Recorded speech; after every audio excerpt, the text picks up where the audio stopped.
This morning on WCBGB6794, America's favorite news radio, we'll be discussing the controversial topic of genetically engineered foods. Good morning, you're listening to WCBGB6794. You're here with Steve, Jason, and myself, the Penguin. Genetically engineered foods, what are they? What are their advantages? What are their disadvantages? And how safe are they really for us?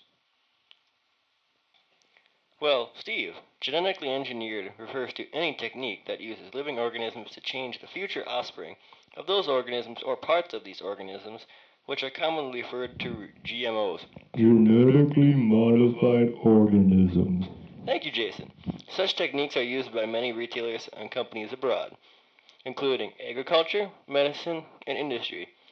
These GMOs, genetically modified organisms, are commonly intended for consumption by humans and or animals, such as vegetables, fruits, poultry, and even in particular cases, cattle. So basically anything with something else's DNA into it to make it bigger and better, right? Yeah, right. Here today with us is Bimarwan, all the way from India, representing the Orion Meyer Wiener Company, which is the leading company to manufacture and sell genetically engineered hot dogs. Isn't that right, Penguin? Yeah, that's right.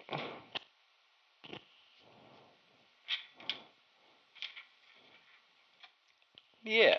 So where is he? Who? This Habib Marwan guy. Oh, him. Yeah. I don't know. Check the bathroom. Why the bathroom? 'Cause nobody knows what a genetically modified hot dog will do to you. Well, isn't that why he's here? Yeah, to tell us exactly what a genetically modified hot dog will do to us. But there's one problem. Yeah? And what is that? He isn't here! Sweet man, that's what I just said! Hello, sorry I'm late. I took a wrong turn in your parking garage. Man, that thing is big.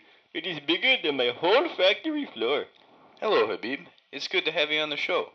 Yeah, finally. We're going to ask you a few questions today.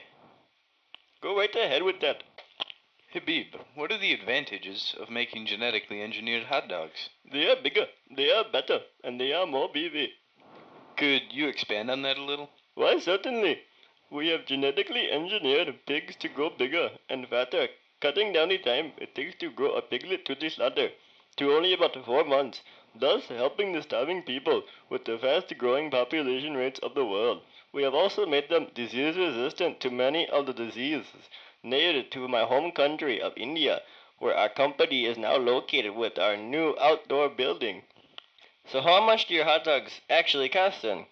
Well, it's either 50 cents for a single dog or 45 cents for a complete dozen. Whoa, so you really emphasize on buying in bulk then? No, we just have to get rid of these freaking hot dogs. Oh, I mean, they're delicious. Go buy some now. So, it's only pork that goes into your hot dogs, right? Oh no, all the parts of the pig go into the hot dogs. I think he means, do you have any other animals or crops that go into your hot dogs? Oh yes, soy and wheat both go into our hot dogs. Okay, and are those genetically engineered as well? Yes, there are many viruses, fungi, and bacteria that possess the ability to cause diseases in soy and wheat.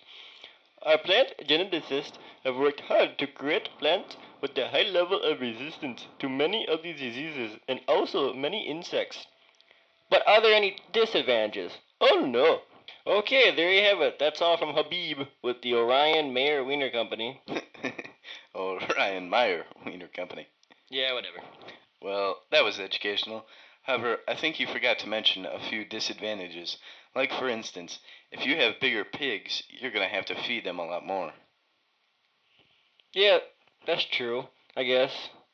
But maybe instead of putting the soy and wheat into the hot dogs, he could simply feed it to the pigs and have pure pork hot dogs. Yeah, pure pork with the rest of the pig. And some people may even develop new allergic reactions caused by the difference in this new genetically modified new pork to the traditional homegrown regular pork that we're all used to eating. Yes, well that brings us to our final question of are these GMOs genetically modified organisms actually safe? So far, yes, because there is no demonstration of the long-term effect that these foods will have on humans, with the exception of certain allergic food reactions. However, it is still early in the stages of its total proposed potential. And there may be environmental consequences as well. Yeah, some farmers in developing nations may not even be able to afford these new genetically engineered crops. And we'll be back after a few notes from our sponsors. This has been a WCBGB6794 presentation. See y'all later.